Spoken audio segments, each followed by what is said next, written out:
Well, hello everyone, this is CJ with Cyclotron. Well, last week my wife and I attended the AimExpo, which stands for the American International Motorcycle Exposition. That was in Las Vegas, Nevada. It's a big working convention, if you will.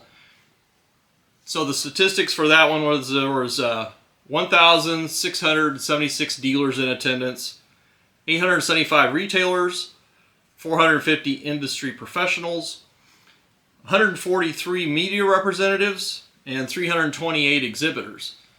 Now, it's not open to the public.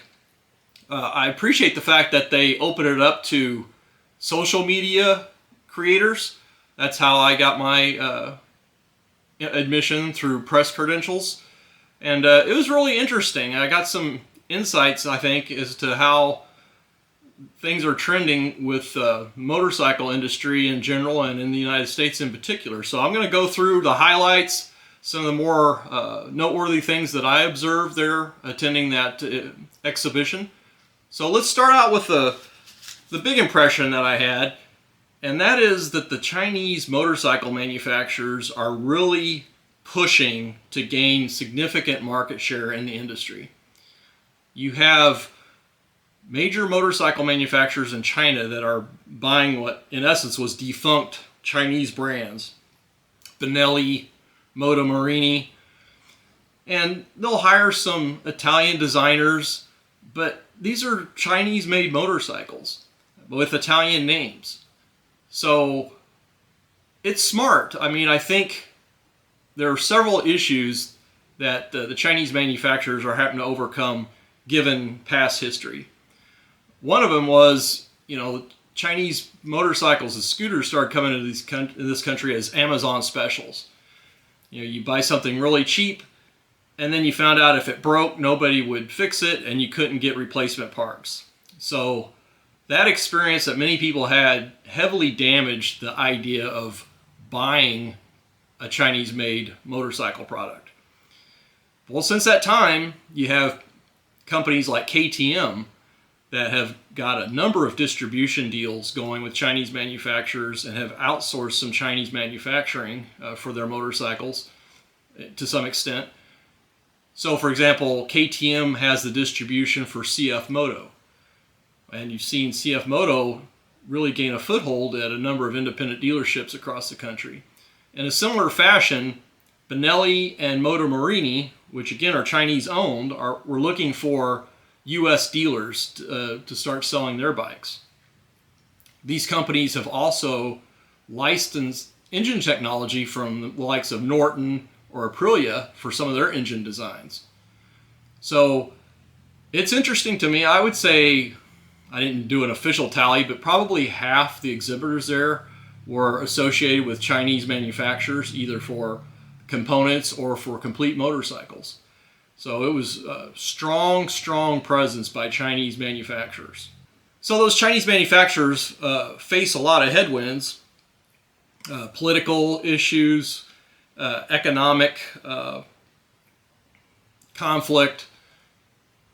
If you ask a lot of people if they would prefer to buy a Chinese-made motorcycle over anything else, they would say no.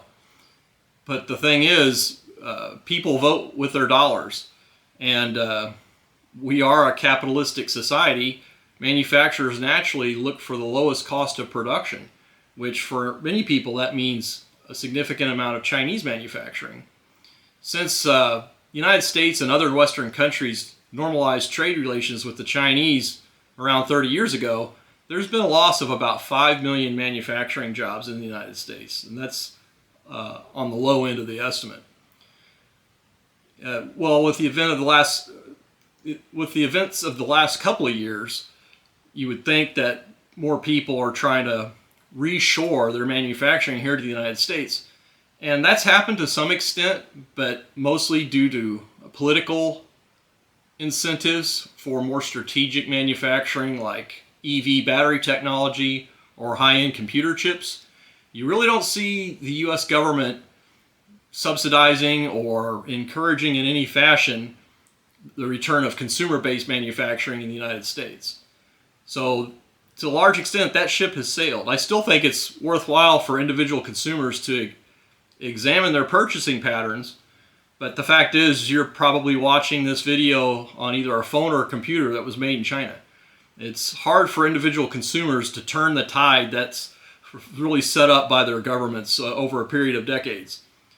But there's some risks there too. So if China becomes more problematic, that may pose some difficulties for the Chinese manufacturers and their partners. The Japanese seem least positioned to capitalize on Chinese manufacturing, and that has, of course, historical and political context that going back many, many years, well, that I won't get into here, but if the Chinese get a significant foothold, that's probably going to be a competitive disadvantage to the Japanese. Although you really are talking about two tiers of the market, where the European-made and Japanese-made motorcycles would be considered, say, premium or much higher quality, higher performing, that sort of thing. And the Chinese bikes would be perhaps a lower tier, but that can change relatively quickly. So I'll be doing a much more detailed video on the different Chinese brands and what they're doing.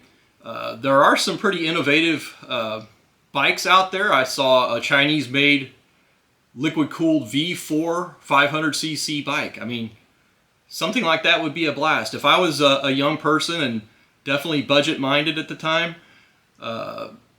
something like a 500cc bike like that, that's half of or more the cost of a bike made in Europe or Japan, would have a pretty strong appeal. So what else there? We had Suzuki. Suzuki was there letting everyone know that they're back and they're going strong. Of course, they've upgraded their Hayabusa to their Gen 3. They've got their parallel twin 800cc motorcycle. They've got a new adventure bike with a parallel twin engine. So Suzuki was there letting people know what's going on. Kawasaki had a presence. Yamaha had a presence. Nothing from Harley Davidson. Nothing from Indian Motorcycle or Polaris. That's perhaps not surprising because this show, I think, is geared more towards independent dealers. But again, you would think somebody like Harley would have some type of presence just to remind people of what they offer. And I don't know, I guess Harley doesn't see fit to be part of a major motorcycle trade show if there's no direct payoff. But I think there would be a lot of indirect benefits for them. But I don't know, that's the first year I've ever gone to that show. I don't know if they've been there in the past and have discontinued that, or it's just they've never been part of the scene. So if you know, please let me know. The other thing that's very noticeable at the AimExpo was the widespread increase in electric motorcycles and e-bicycles. That's big, and it's only going to grow. And actually, I'm not in the market for an electric motorcycle. I've got a full stable of motorcycles with internal combustion engines. I love them. You know, but I could see the definite appeal if I lived in a city downtown environment and I had a short commute and I was only taking short hops. I think they would have an appeal to me. Of course, Harley came out with their initial Livewire model. It was ridiculously priced at $30,000. But I mentioned the Chinese manufacturing. If you want to support American manufacturing, chances are you're better able to do that if you buy an EV motorcycle. There's this company called Land Moto out of Cleveland, Ohio, and I talked with some of their principal folks. And it's a collection of young people with different backgrounds. One guy can weld, another guy's got an electrical background. Just different people coming together and making a really interesting product. They had a demo set up, a little circuit there in the exhibition hall, and I rode their bike. It looks a lot like a Vitpillen. I think it's a really cool bike. Depending on how you option it out, it'll cost you anywhere from $8,000 to $12,000. But I just like the energy. I like the fact that it's made in Cleveland. I like the fact that it's a young group of people that are into manufacturing. And you know, if I was to buy an electric motorcycle, it'd be from somebody like them. I wouldn't buy a Livewire. I'm just simply not interested. And of course, there's a lot of Chinese manufacturers trying to push electric bikes and scooters. So again, there's a lot more US-based companies in this space than there are in the internal combustion engine space. I mean, even look at Janus Motorcycles, and they're very open about their sourcing of their major components for their motorcycles, and their engine's made in China. But a lot of the other parts of the bike are made here in the U.S. So it's very difficult, it seems, for U.S.-based manufacturers to have locally produced engines that meet emission requirements, I suppose. But I don't know. I'd like to see that change myself. Let me know what you think about that. So other industry trends, motorcycle dealers are concerned about the aging out of the baby boomers. You know, the baby boomers have had a large influence on purchasing of power sports products, motorcycles, and about 10,000 baby boomers retire each day in the United States. So their numbers in terms of being a major segment for purchasing power is going down by the day. You know, a lot of retired people aren't going out and buying new motorcycles to a large degree. The other thing that the motorcycle industry seems to be concerned about is the likelihood of a recession this year. And they mentioned that some of the things they're trying to do to be somewhat recession-proof is to have multiple sources of financing for purchases. I guess back in the 2009 recession, a lot of dealerships found themselves aligned with just one lender. And when that lender pulled back on who they were willing to lend to and under what circumstances, the dealers found themselves not being able to finance motorcycle purchases. So they've diversified their pool of lenders. They also plan to turn their inventory around much quicker. So that suggests to me that you might be able to get a better deal on a used motorcycle if we enter a recession here in the next 12 to 18 months. So that's something to look out for. Husqvarna had an exhibit there. You know, I was talking with their representative, and sounds like they're getting ready to release their electric motorcycle, the E-Pillion. I think that's announcement's about a week away. They had a prototype that they teased a couple of years ago, but looks like the production issue is going to be coming out here this year.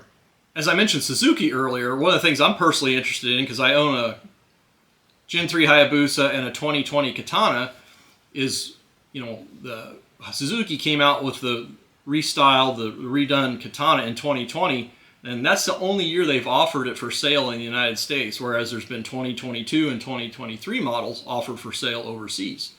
And on the first day of the expo, I asked a Suzuki rep if they were going to be bringing that 2023 model, which has some slight differences, cosmetic, it's full ride-by-wire and some other changes. I actually prefer my 2020, but it's such a fantastic bike, I would think that Suzuki would want to continue to sell it. It didn't sell well in 2019 and 2020 and 2021 when I bought it. I got a $2,000 rebate, but I think it would sell well if they brought it back here in the States. So one rep said yes, for sure it was coming back. And then to verify, the next day I talked to a different Suzuki rep and he said he didn't know anything about it. So don't know quite what to make of that one. But it was definitely a fun show. There were independent types. There was an artist that does some really wild things with customizing the fairings and other aspects of a motorcycle, typically a cruiser. It could be really a fun thing to do if you have an old bike that you want to make a showpiece or a real point of conversation at your next bike event.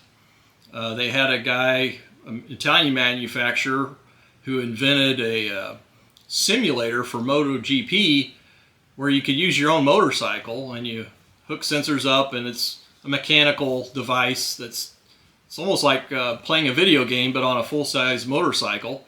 And so I tested that out. I don't know that the settings were quite right for my height and weight. I had a hard time kind of leaning it over, but part of it is I'm not a MotoGP rider, so I really didn't know what I was doing there. But it was a lot of fun. Well, like I said, that's the overview. MV Agusta had an exhibit there, and now they've got a new partnership with KTM, so it looks like they're going to get much better distribution, much more better dealer support, part support. Again, this is what the Chinese manufacturers didn't do the first go around. So by trying to go in and tie up with local dealerships where there's after sales support is going to be crucial for them. So we'll see how well MV Agusta does with their deal with KTM. So that's my overview. As I said, I'm going to be issuing separate videos that drill down on these individual topics in the coming weeks. So please stay tuned for that. If you haven't already subscribed, please do so and hit that notification bell. And stay tuned for future videos. Thanks very much.